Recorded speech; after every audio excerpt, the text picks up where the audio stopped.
kahit anong ginagawa mo, tamang kilos lang ang gawin mo. Kasi kung kailan ka magmamadali, lalong babagal, no? Yung ginagawa mo. Kapag sobrang kakamadali, mali-mali yung nagagawa mo. So, kung gusto mong medyo mabilis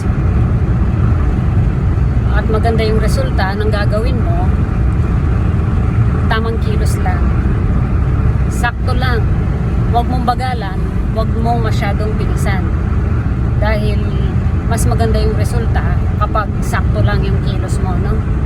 Hindi mo kailangan magmadali, hindi mo din kailangan or dapat bagalan, kasi kapag sobrang binagalan mo naman, yung mga dapat na gagawin mo, hindi siya magiging tama. So, pag-aralan mo siya, no? Kung paano kumilos ng tama, gumawa ng tama, mag-action ng tama, para yung resulta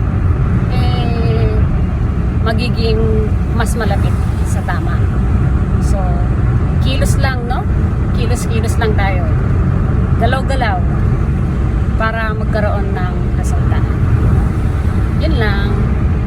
Bye!